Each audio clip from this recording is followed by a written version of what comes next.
আজ অনেক সকালে ঘুম থেকে উঠে পড়েছি। আজ আমরা যাব ভুটান মানে বিদেশ। তার জন্য আমরা সবাই খুব এক্সাইটেড। প্রথমেই আমি সকালে রেডি হয়ে চলে গেছিলাম জঙ্গলের ভিতর একটা জায়গায়। খুব সুন্দর একটা নদী আছে, সেখানে আমি নাচের কিছু শুটিং করেছি। তারপর এসে ব্রেকফাস্ট করে ফ্রেশ হয়ে রেডি হয়ে আমরা বেরিয়ে গেছি গাড়িতে করে সবাই মিলে ভুটানের উদ্দেশ্যে। তো চলো ভুটানে গিয়ে ভুটানের গল্প করব, ভুটানে ঘুরবো, তোমাদের সাথে শেয়ার করব। দেখতে থাকো পুরো ভিডিওটা। ভুটানে যাওয়ার আগে যেটা বলবো সেটা হচ্ছে ওখানে কিন্তু অনেক রেস্ট্রিকশন রয়েছে, আমাদের মতো কিন্তু একদমই নয়। অনেক নিয়ম কানুন, অনেক কিছু, সেটা সবার আগে জানাটা খুব জরুরি।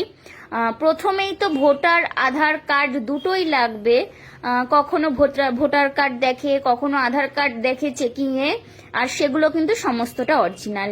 কোনো জেরক্স বা কোনো কিছু অন্য ডকুমেন্টস কোনো কিছুই কাজ করবে না, ওরা যেটা বলবে সেটাই দেখাতে হবে। এর পরেও ওখানে গিয়ে কিছু জিনিস রয়েছে, যেমন ওখানে কোনো সিগন্যাল নেই, নিজেকেই পার হতে হবে, এবং তুমি যখন পার হবে তখন গাড়ি হর্নও দেবে না, ওখানে গাড়ির হর্ন দেওয়া নিষেধ। ভোটার আধার কার্ডে এন্ট্রি হলে আমরা 24 ঘন্টার জন্য ভুটানে থাকতে পারবো। এছাড়া ভুটানে থাকতে হলে তোমাকে 1200 টাকা করে per night per person pay করতে হবে ট্যাক্স হিসাবে। আর যদি পুরো ভুটান তুমি ঘুরে দেখতে চাও তাহলে তোমাকে পাসপোর্ট ভিসা করে এন্ট্রি করতে হবে ভুটানের ভিতরে। তো বুঝেই গেলে তোমরা সব, অনেক রেস্ট্রিকশন আছে ওখানে। আমরা ওখানে গিয়ে কারেন্সি বদলাইনি, আমাদের ইন্ডিয়ান কারেন্সি ওখানে চলছিল।